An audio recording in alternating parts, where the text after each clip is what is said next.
Welcome, viewers and listeners, to another edition of CHP Talks. I'm here again, and it's a privilege to have with us Major Russ Cooper. Russ, thanks for joining us today.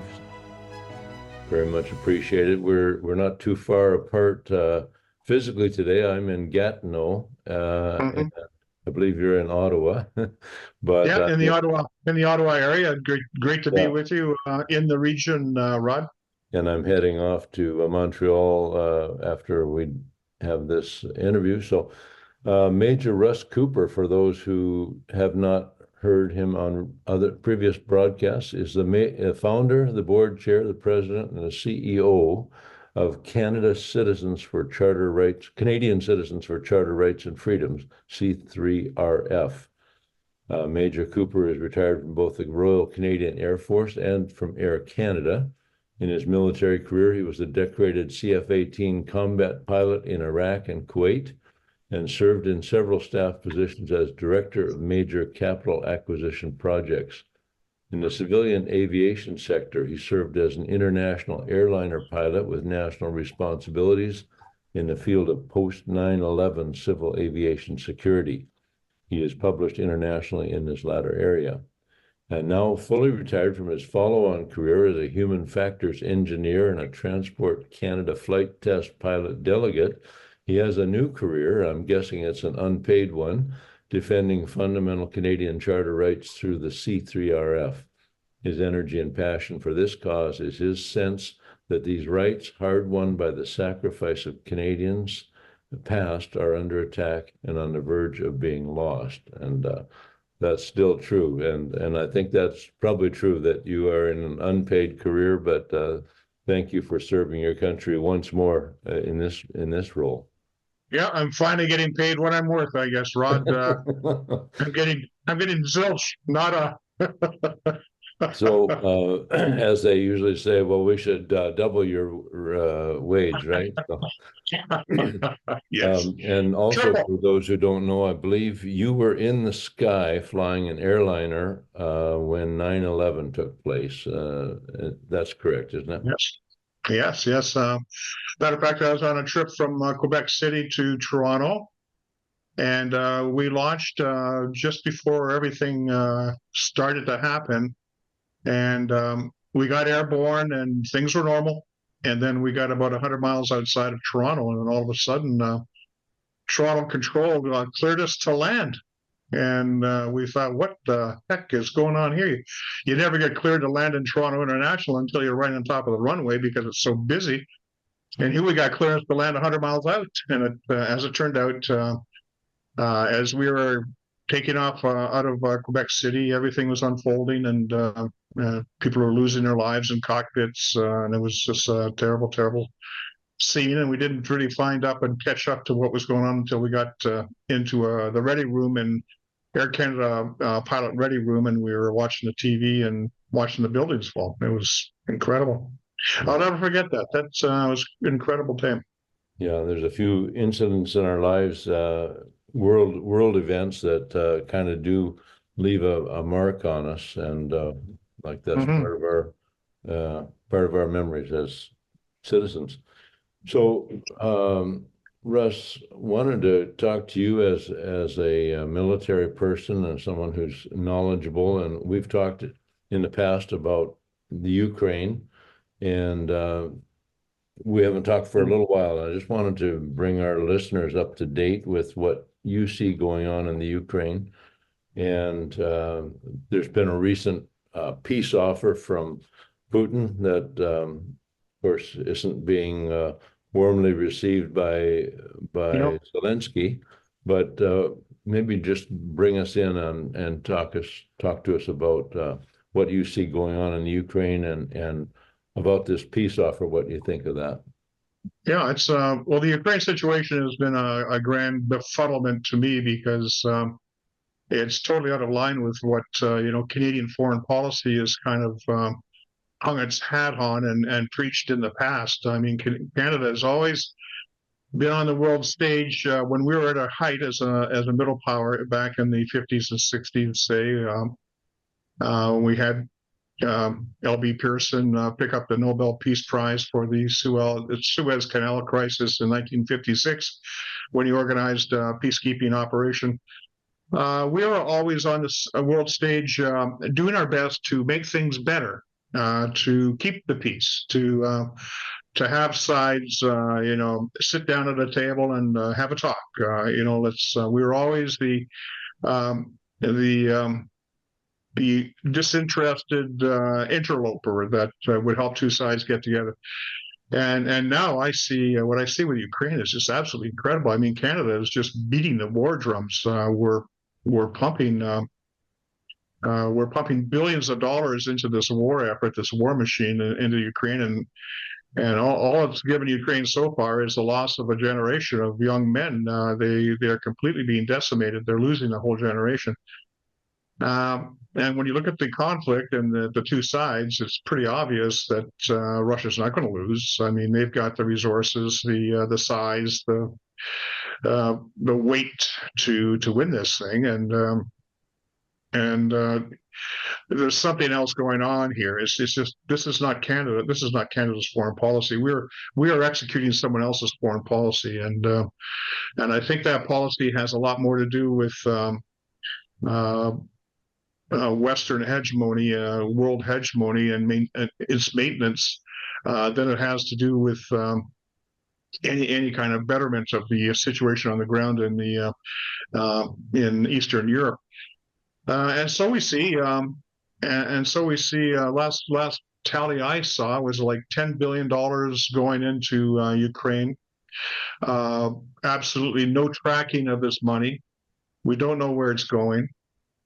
We've seen all these stories about graft and corruption in Ukraine.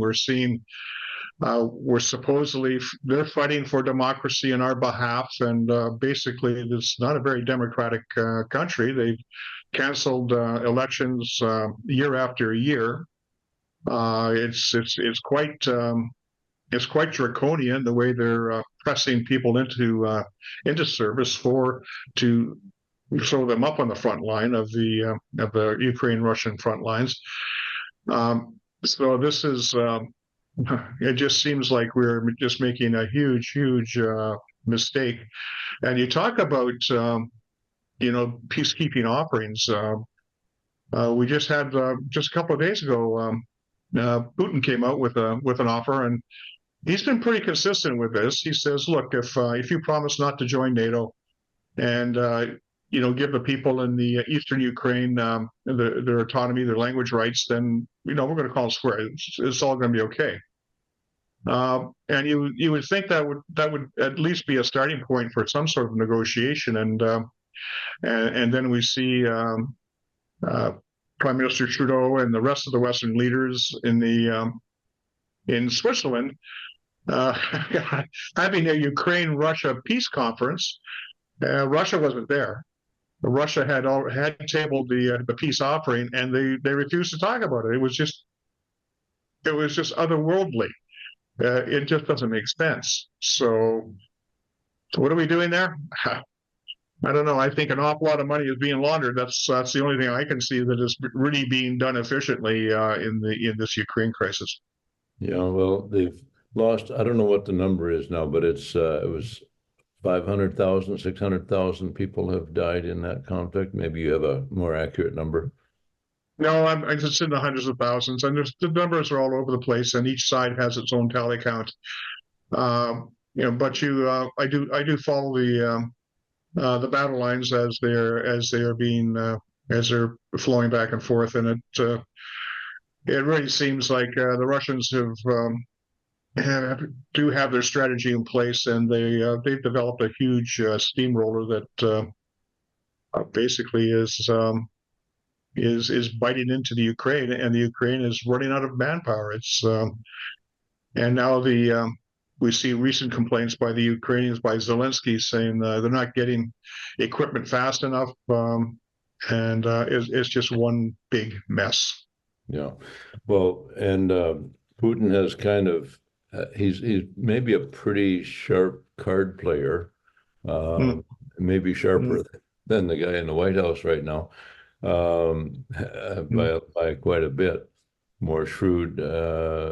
I don't have a high opinion on a moral scale, but he is a nationalist for his country for sure, and some of the aspects that seem to be ignored by the Western press and Western governments that are pushing this war are the fact that there are Russian people in the eastern part of Ukraine that were being mistreated by the Ukraine government, and actually having civil war going on there before Russia came in. And from their point of view, they say they came in to protect Russian people, Russian-speaking people.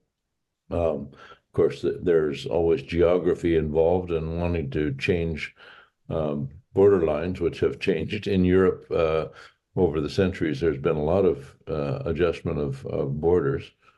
But anyway, Putin now has expanded this in the sense that he's got warships in Cuba right now.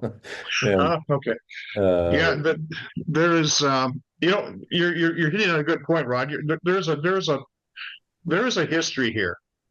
Since the breakup of the Soviet Union in 1991, part of that breakup and part of that process involved an understanding that the Soviets asked for. They were deathly afraid that they were, if they broke up, the West, the NATO alliance would advance and take advantage. And part of the breakup agreement was the fact that the West promised. It was James Baker, Secretary of State at the time. He promised he promised the Russians that NATO would not advance eastward 1 inch. 1 inch was the term he used. That was the understanding. So things flowed from there. And then we have this whole history of the Ukraine and Russia back and forth with basically Ukraine has kind of two sides to it. The West is more European looking, and the eastern part of the country is more looking towards Russia because that's they're Russian speakers and they have a history there with Russia. So this political scene has been back and forth, between these two, the West side and the East side. And in 2014, Yanukovych was the duly elected leader of Ukraine. He was a friend of the Russians.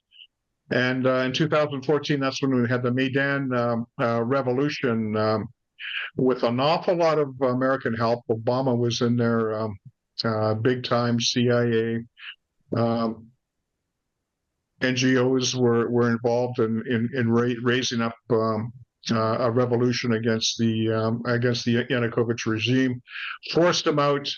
That whole process also involved members of the Azov battalion. It's a Nazi-orientated militia that helped greatly with that overthrow, with that Maidan overthrow of the duly elected government.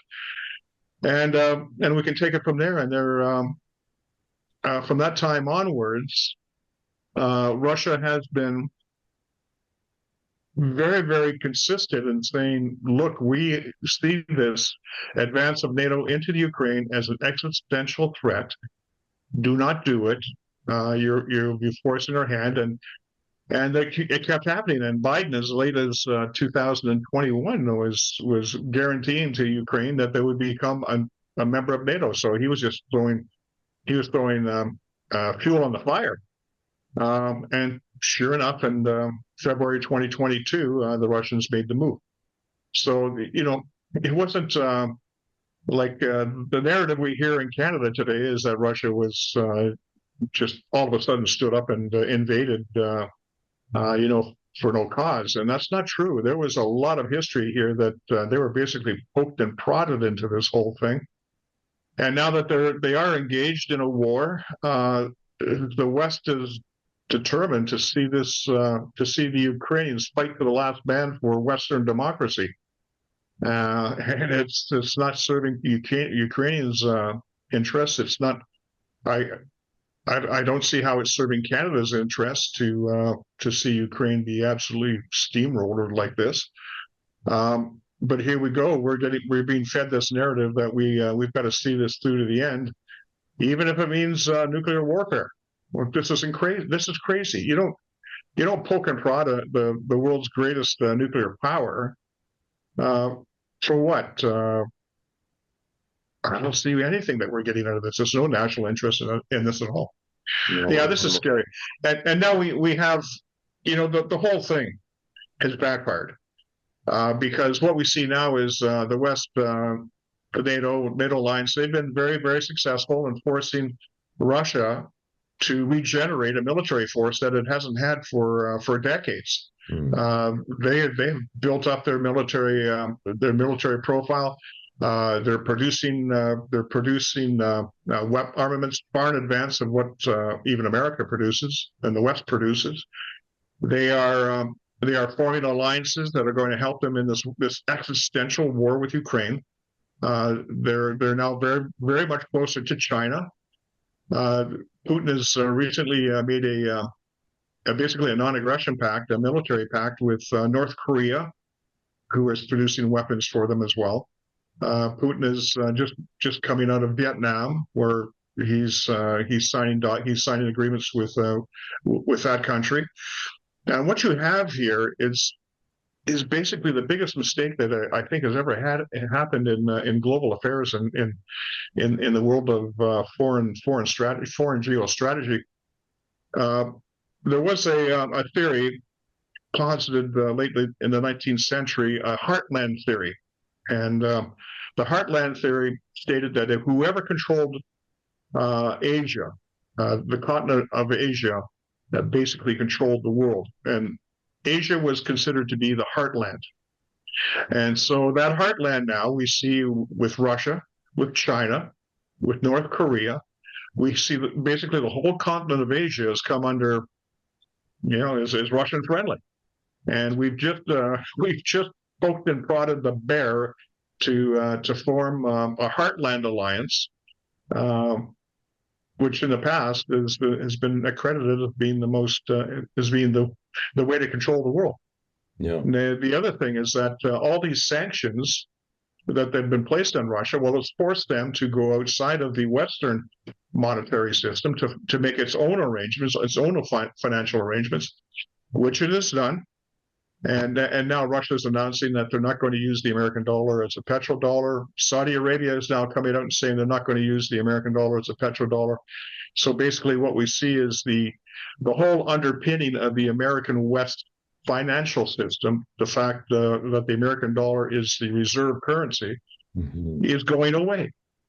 Because as soon as it stops being the petrodollar, its use as a reserve currency is limited.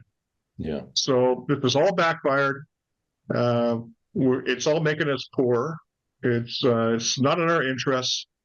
It's not serving Ukraine. It's not serving anybody's interests except for maybe the folks who are desperately trying to maintain this Anglo-American empire hegemony over the world. Yeah. Well, I remember.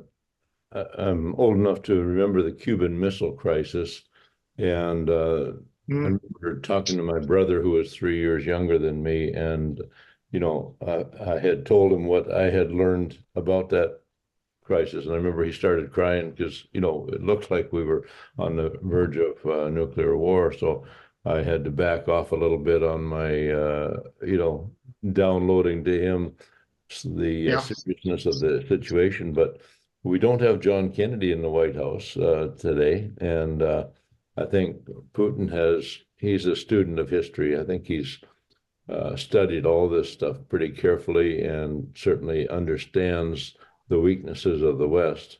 And this is not a good time to tangle with him. I don't. Putin is he is a master at propaganda. He's coming out now and he's telling the world that the West has become corrupted and has decayed. It's lost its value system. He's saying that Russia is the last Christian nation. He's saying Russia is the last place that still holds Judeo-Christian ethics and values on high, that still believe in them and practice them. And And quite frankly, he, you say the most effective propaganda is the propaganda that's closest to the truth, and he's hitting the nail on the head there. So this whole thing about who's fighting for what becomes a very, very murky environment. When we're talking about our current world situation. And basically, the Cuban Missile Crisis, as you alluded to, we were very close, and we were very close because we were dealing with existential issues. The Americans had come to see Russian missiles in Cuba, as an existential threat. And once you get to that point, you're basically at a point where everything is on the table and anything goes. And that is the position that the West is trying to poke and prod Russia into an existential situation that they have no recourse but to strike back in full force. It was absolutely incredible.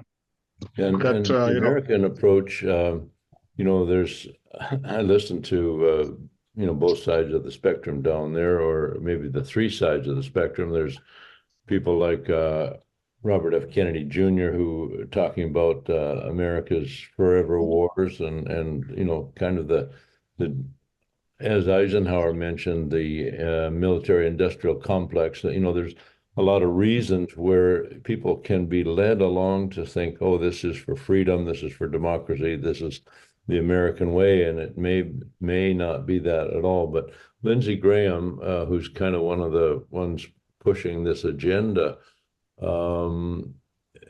I think he really sees, oh, here's an opportunity for us to give Russia a black eye, and it won't cost American lives. The fact that it costs hundreds of thousands of Ukrainian lives and billions, probably ultimately trillions in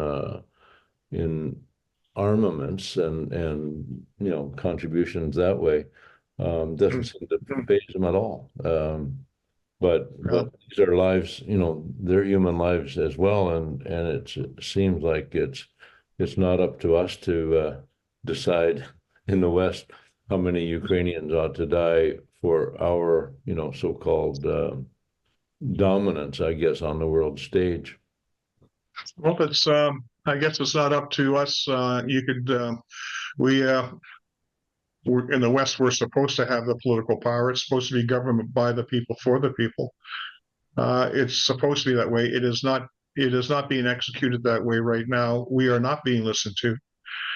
And I think that's a great big reason why you see the government becoming so desperate in haranguing on this point of misinformation. They say we have to stop this disinformation. Well, it's not so much disinformation; it's just people reacting against lies. They're being lied to. They know they're being lied to, and they're talking back. Yeah. And you're not supposed to talk back because you're supposed to follow their lead. Yeah. And I think it's one of the big reasons why we see the Canadian military. It can no longer retain its experienced members. They're walking out the door. They're not going along with the narratives that are being sold to them.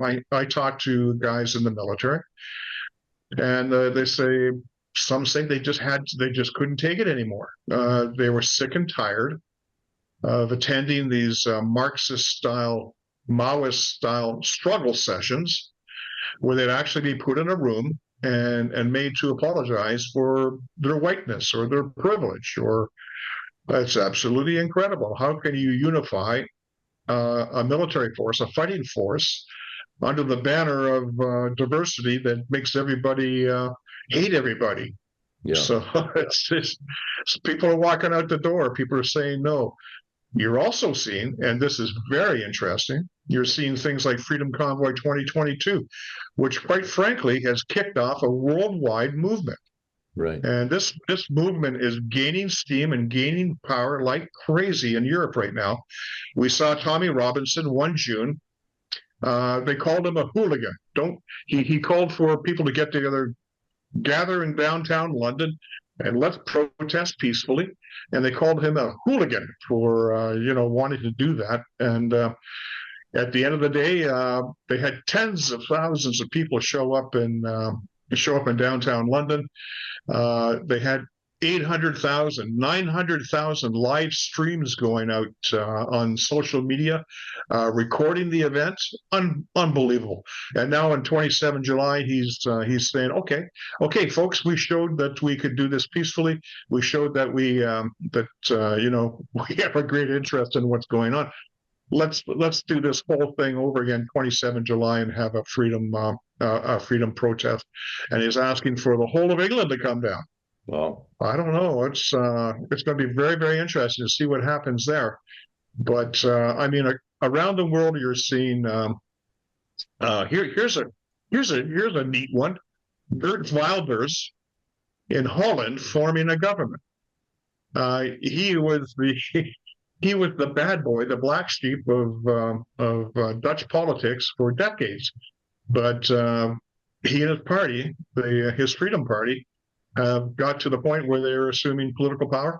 And we see in France, Marine Le Pen looks like she's going to form a government. And it looks like she's coming out right now and she's saying, look, we're going to start deporting people who shouldn't be here. We're going to, people who hate us and who want to commit violence on our soil, they're gone. And you know what? People aren't complaining about that that kind of an idea like they used to by calling it racist and xenophobic and whatever. yeah. No, it's things are really picking up steam here, and with the summer coming for election 2024. You remember what happened in election 2020 that summer?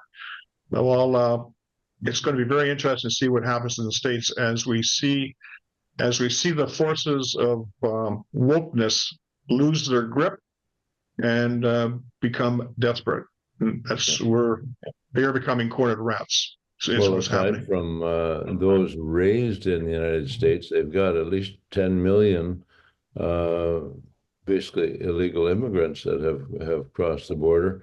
And even if, as they say, if only a small percentage of them had evil intentions, they could cause a lot of damage. Well, a lot of damage. And apparently there's something in the order of 80,000, tens of thousands of these newcomers, they call them now, are Chinese nationals.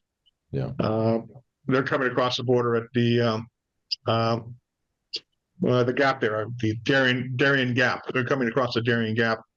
And what are they up to? You know, fighting age Chinese men, Chinese nationals coming across the border into the States. Yeah, okay. Tell me this is not a threat. Exactly. So I don't know if we want to move geographically to Gaza to what's going on down there, or if we should save that for another day. But maybe you can make a few brief comments about what you see going on there.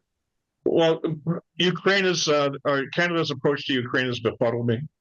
There's no national interest in Canada helping the Ukrainians die. On the Gaza front, we are seeing another Canadian reversal on the global affairs stage, on the foreign geostrategy. If you go to global affairs site, you'll see even now Israel is cited as Canada's most important and primary ally in the Middle East, for good reason. It's a Western liberal democracy. We share a lot of we share the Judeo-Christian ethic, for goodness sakes. We share a way of life, and now we see Canada basically reverses itself on that policy point, and establishing an equivalency between Hamas, a recognized terrorist organization, and the Israeli Defense Force. This is absolutely incredible. It's absolutely uncalled for. It's absolutely done with an effort to erase the laws of war.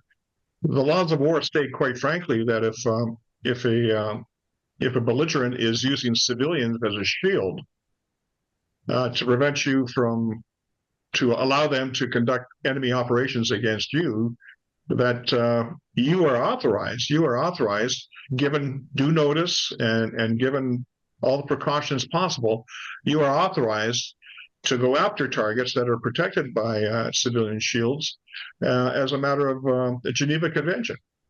This is not talked about in Canada. The narrative is one-sided, and it's put in place to establish an equivalency between terrorists and a nation, quite frankly, fighting for its life.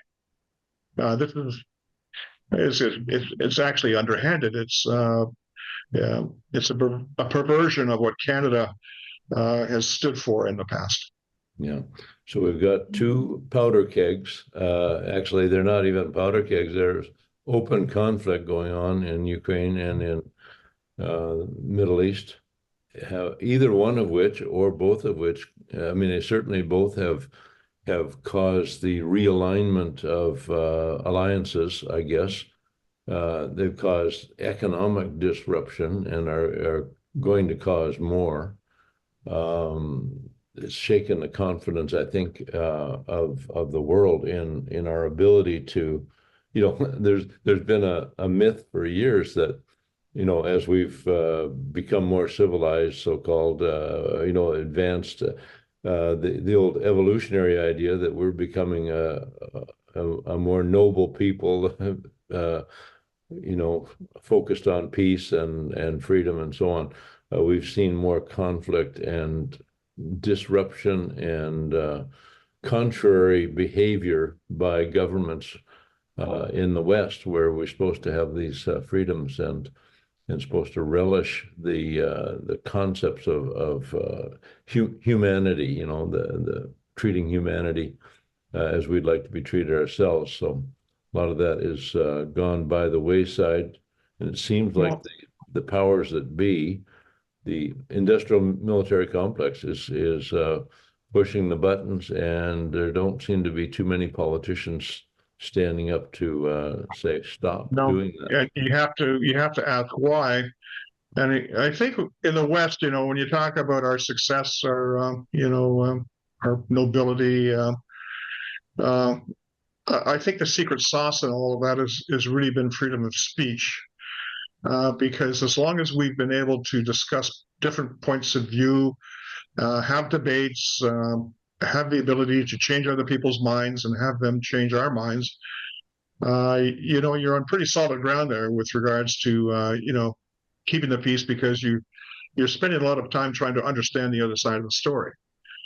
And that whole freedom of speech thing, we, if not lost it totally, it's going rapidly, and we can see it over the last 9 years of this Liberal government, where they've actually gone out of their way to curtail freedom of speech, to actually bring in laws like Bill C-63 that call for the house arrest of people who might say something that might be hateful in the future. This is pre-crime. It's thought crime. It's absolutely 1984-ish. It's something that Canada has never ever stood for, and but we see it being shoved down our throats as a good thing, because there's too much disinformation. There's too much. You have to listen. How can you listen to us if you're listening to disinformation and hateful information? And now we have a electronic billboard truck in Toronto going around the streets, and it's advertising. It's asking questions like, "Is this Canada or is this Syria?" And it shows pictures of people in a busy thoroughfare, bowing, praying at Muslim prayer time, basically disrupting the whole community, disrupting the whole traffic flow. And so I think when you look at the Gaza instance and you look at the reaction here in Canada by various elements, you are seeing this come home big time, because people are looking at what's going on our college campuses. I guess, did you hear that at McGill they actually there's actually a Marxist style revolutionary program being taught on the grounds where the tent encampment is. So this is like China 1960s is what we're looking at. Struggle sessions in the military, China 1960s. No, so this is all coming home to roost, and it's good. It's hard to say how it's going to play out, but I can't see this playing out in a very peaceful fashion, quite frankly. Yeah. Well, I certainly thank you with your military background and understanding of things and your experience for helping us to get another perspective on things. I guess now I should say, and so what do we do about it other than informing, as both you and I are trying to do through podcasts and other means, informing our fellow citizens of some of these dangers. What would be practical steps to try to move Canada in a more sensible direction regarding things like I think you're right. I think I've always said two things: show up, don't quit. You do those two things, I think we're going to be okay. We're seeing people stand up all around the world, and quite frankly, I got to give chaps like you credit, Rod, for coming out and discussing these issues, for making them current, for putting them in people's minds, because it's funny how ideas travel. They travel faster than the speed of light, and I think we're seeing it now. So those two things: show up, don't quit, and I mean all the rest of the stuff. I guess the other thing you could do is pray. I really think there's a big part for prayer in all of this, because quite frankly, I think prayers are in the process of being answered right now. Very good. Well, thank you. And folks want to follow you and your work, your articles, c3rf.org. Is that correct? It's Canadian Citizens with an S on the end, plural, CanadianCitizens.org. You can go there. We have our updates are up there. I try on a regular basis to, comment on the issues of the week. I've always thought, how can I come up with things on a weekly basis to talk about? But I tell you, every week there's something crazy and new that the government's trying to pull on us. So there's no problem at all. Yeah. Great. Yeah. CanadianCitizens.org. CanadianCitizens.org. So thank you very much for taking the time to spend with us this week, and God bless you in your ongoing work defending freedom. And maybe we should triple your wage at least. So, all right. Quadruple. I'm worth quadruple the price. All right. Okay. Well, thanks so much, and my pleasure, Rod. May the rest of this year have some good surprises for us, and not all doom and gloom. We want to report on it. I think I will. I think I will. Okay. Wonderful. Thanks, Russ. Take care. Okay. Bye, Rod. Pleasure.